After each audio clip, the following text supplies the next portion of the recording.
Bonjour, j'espère que vous allez bien, que vous avez bien démarré votre journée.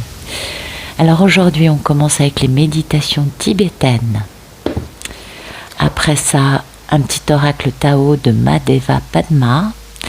Et pour finir, le Zen Tarot d'Osho. Voilà. Alors, c'est parti.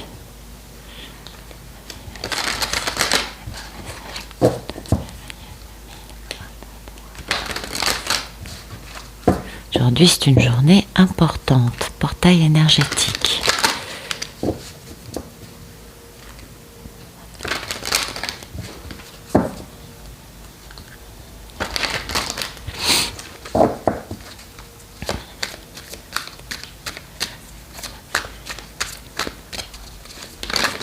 Ok, on en a ici.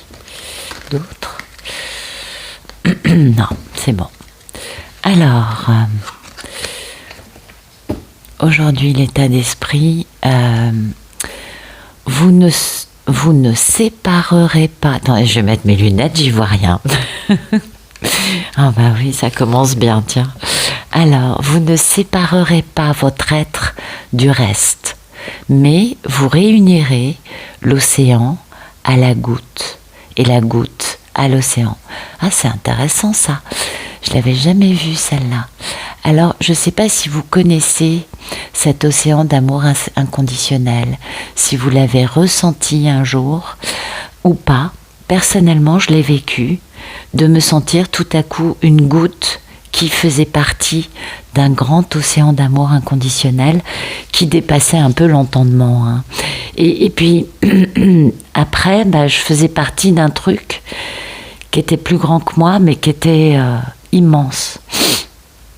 Donc, peut-être qu'aujourd'hui, beaucoup vont sentir ça. C'est intéressant, ça. Oui. Alors, amis qui voudraient suivre ma tradition, ne laissez pas votre esprit vagabonder sans but. Soyez constamment conscient de vos pensées et tentez par tous les moyens de rester sur le chemin qui mène directement à l'illumination.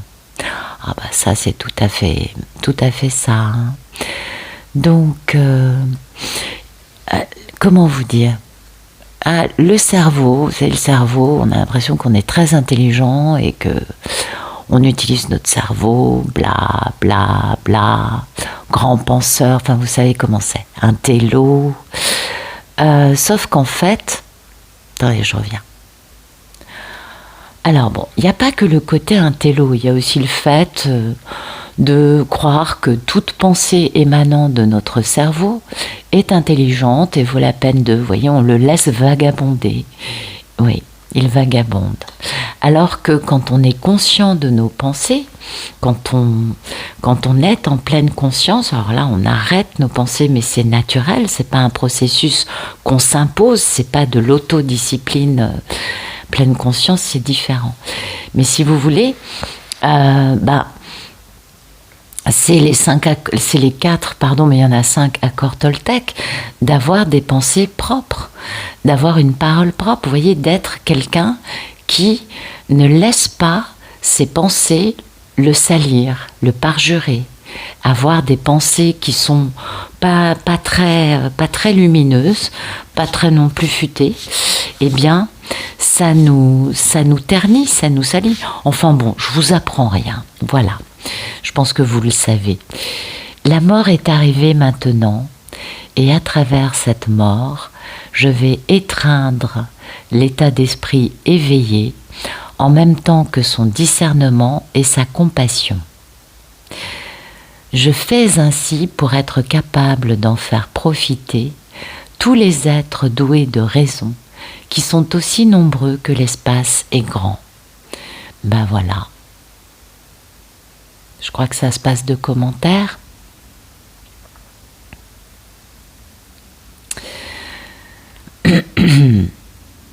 C'est-à-dire que quel que soit notre état, que nous soyons vivants ou en train de passer à la mort, de toute façon, la vie continue. Et le tout étant d'avoir cet éveil et ce discernement ainsi que cette compassion pour pouvoir le transmettre, l'émettre, je dirais plutôt. Émettre cette vibration est très important parce que, bien, on en a tous besoin. Compassion, éveil, quelle que soit notre situation, même si on est en train de mourir, ce n'est pas dramatique. Bah oui.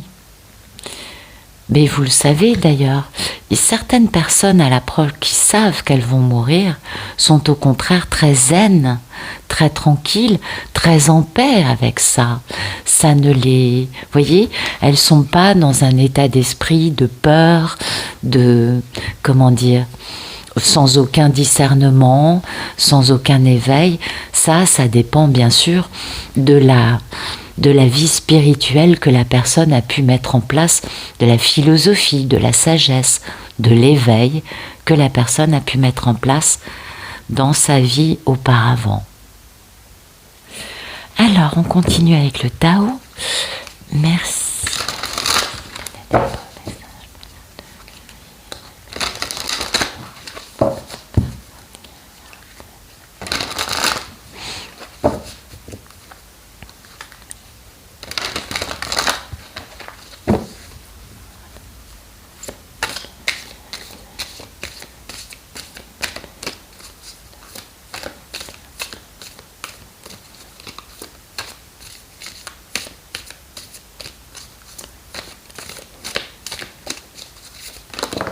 Ok. La modestie, l'éclatement et la discipline. Ben, c'est magnifique. On va éclater des choses, hein. C'est bien, c'est nécessaire. Alors ça peut être tout simplement l'élimination de ce qui est vieux, vous voyez, en finir avec des choses qui sont devenues obsolètes dans notre vie. En tout cas, il y a quand même, on pose des limites, hein.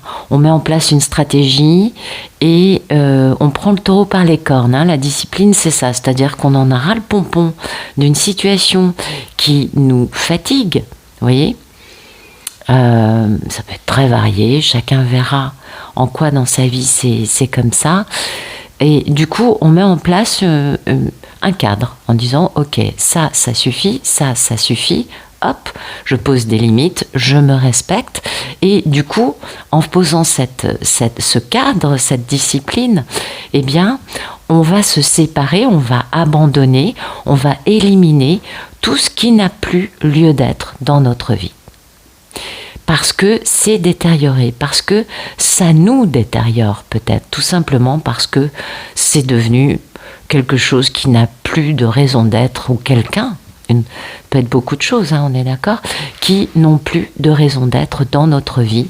Et du coup, eh bien tout cela, on le fait avec beaucoup de modestie, beaucoup de simplicité, d'humilité. On se respecte, on est sincère et surtout, on respecte l'autre aussi. Mais ce cadre, ces limites, cette nécessité de dire basta par rapport à une situation, c'est nécessaire. Donc aujourd'hui, vous voyez, il y a quand même beaucoup de changements, hein, qui arrivent parce que il y a des choses qui certes ont pu être pendant un certain temps, mais qui ne seront plus parce que c'est comme les dates limites de consommation. Il y a un temps pour tout et voilà. C'est le cas dans cette situation. Le temps est écoulé, c'est terminé. Il n'y a plus de raison de continuer dans cette direction avec cet élément, ou ces éléments, ou ces relations, ou cette relation. Enfin, vraiment vous adapter. Mais il y a une nécessité de commencer à poser des limites pour pouvoir se défendre, pour pouvoir être respecté et pouvoir continuer son chemin tranquillement dans la voie du milieu. Et ça, c'est important, hein.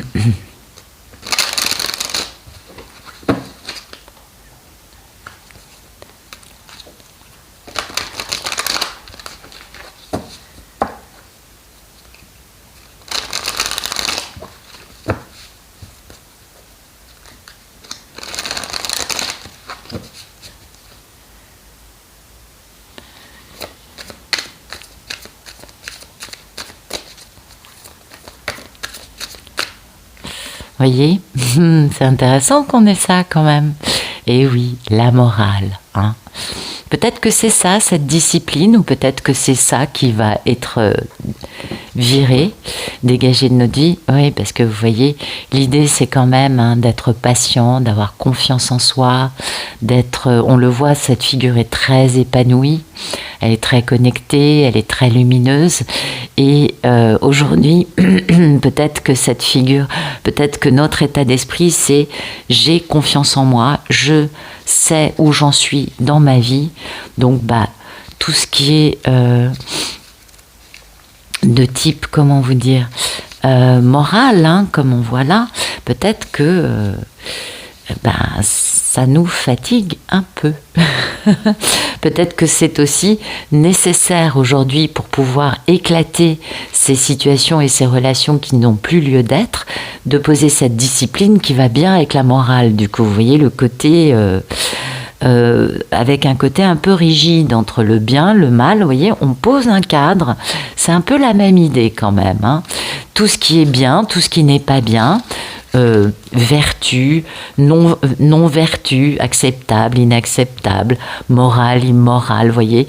Voilà, aujourd'hui on va être un peu dans cet état d'esprit parce que c'est la même idée que ça, de poser des limites, de dire ça ne fonctionne pas. Pourquoi ? Eh bien parce que pour moi, c'est amoral, ça ne correspond pas à ma façon de voir la vie. Donc on pose des règles, on pose des choses, on décide de suivre des règles strictes, vous voyez ?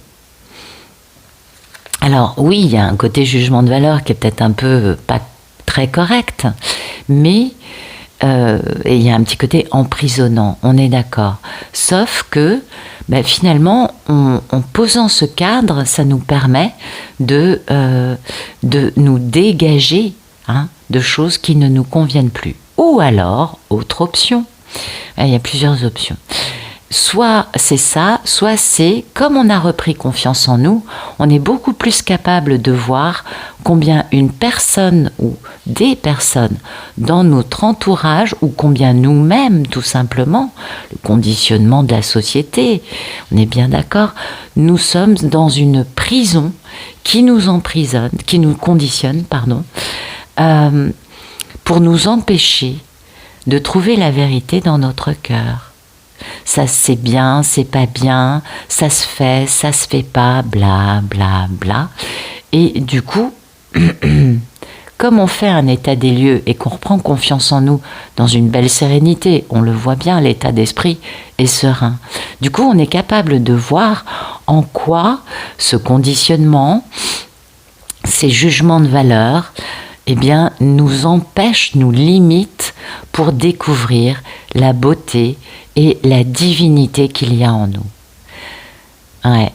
D'où cette discipline de poser des limites par rapport à ça, parce que finalement, c'est vieux, c'est mort, c'est has-been, c'est juste devenu totalement superflu. Ouais, parce qu'on est en accord avec soi-même, on a confiance dans notre valeur, on connaît la voix de notre cœur, on est aligné, parce que la patience, c'est ça, hein, c'est le 7 de Pentacle, c'est vraiment comprendre sa propre valeur.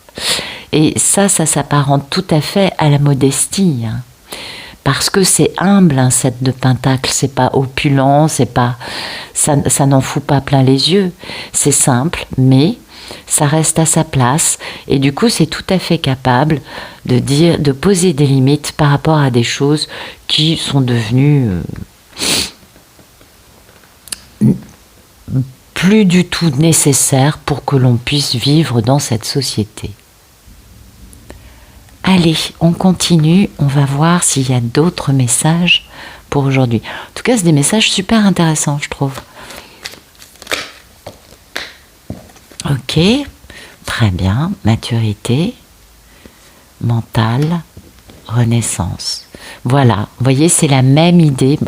On tourne toujours autour des mêmes idées aujourd'hui, hein. On a cette maturité, hein, on est suffisamment grand, mûr, conscient de combien le mental peut nous être, combien on peut être en guerre à cause de nous, avec nos idées. Vous savez, les idées, les concepts, les dictats sociétaux, et tout le côté enfermé dans sa tête, ça peut faire très très très très mal. En tout cas, là, dans cette figure, on voit que ça fait pas du bien. Eh bien voilà, une belle renaissance. On dit basta così, l'éclatement. On se débarrasse de tout ce qui est vieux, de tout ce qui... On élimine, on capitule. Vraiment, il y a un effondrement de ce côté-là. La morale, le mental, ce qu'on doit faire, ce qu'on ne doit pas faire, comment on doit vivre, etc. Ce qu'on doit penser. On en finit avec ça, voyez. On décide aujourd'hui d'aller plutôt vers de la lumière, vers une belle renaissance, une liberté, parce qu'on est épuisé. Ça fait trop longtemps que ça dure.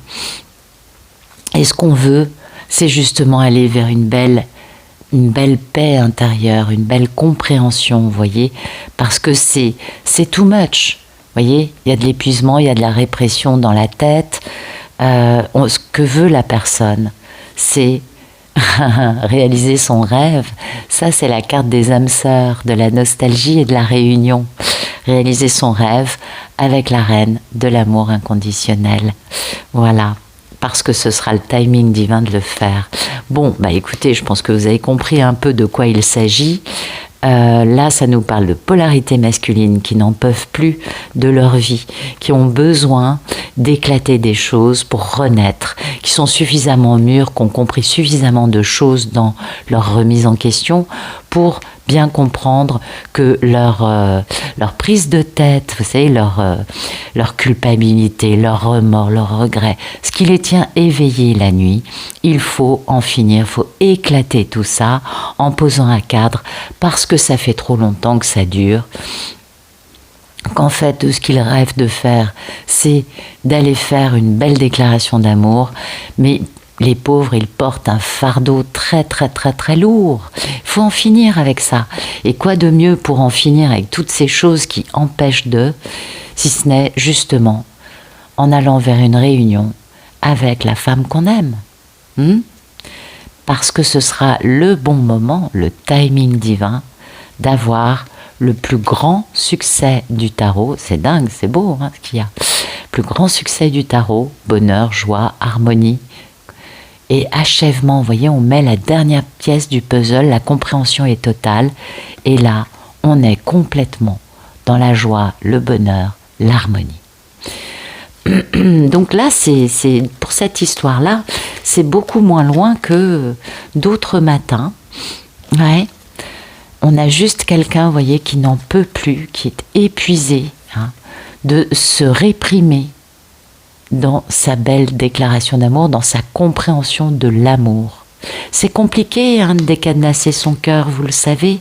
Pour des gens traumatisés, ça se fait pas comme ça. Et c'est ça dont on nous parle. C'est cette notion de je suis traumatisée, mon cœur est blessé et je dois sortir de ça. Donc, je me suis mis des espèces d'impossibilités je me suis mis des schémas qui m'interdisent parce que je veux surtout pas me refaire mal en amour. Donc j'ai une morale, mais alors, qui est très affirmée. Voyez, on a bien compris que l'idée c'était d'en sortir. Et puis, aujourd'hui, je suis mûre. Et du coup, je comprends en quoi mon mental qui m'interdit plein de choses et qui m'oblige à plein d'autres choses, finalement, n'est pas mon meilleur ami. Parce que le mental ne laisse pas mon cœur, ma part intuitive et lumineuse, s'exprimer. Et du coup, voilà, je mets en place cette grande libération, je prends une décision difficile à mettre en place, d'en finir avec cette situation qui est quand même très douloureuse, on en convient, pour pouvoir aller vers quelque chose de plus lumineux, de plus authentique. Eh oui, parce que je n'en peux plus, je suis épuisée. Je ressens de l'amour et je n'arrive pas à trouver un équilibre, un bien-être, une paix intérieure dans les postures totalement traumatiques, des barrières que j'ai pu mettre en place à une époque parce que j'avais été blessée. Mon cœur avait souffert dans une relation où j'aimais, quel que soit ce type de relation. Voilà. Écoutez, c'est magnifique. On nous parle énormément en ce moment de ces éclatements de structures et de dictates névrotiques, complètement issus de blessures, on va dire, et qu'on peut très bien comprendre. La question n'est pas de juger, mais là, on voit combien ça fissure, combien ça pète, et combien derrière, il y a des jolies choses, justement, qui sont pas mal. Il y a l'éclatement de beaucoup de paramètres, beaucoup de façons de penser et de vivre sa vie qui sont un petit peu étriquées, on s'en doute, et qui nous emprisonnent. Eh bien, en ce moment, ça fissure, et ça, c'est super. Voilà, écoutez, j'espère que ça vous aura parlé, et puis j'espère bien sûr que ça vous aura plu, vous vous en doutez, et je vous remercie pour votre présence, votre fidélité et vos messages adorables. Vraiment, ça me fait chaud au cœur à chaque fois. Je vous souhaite une excellente journée.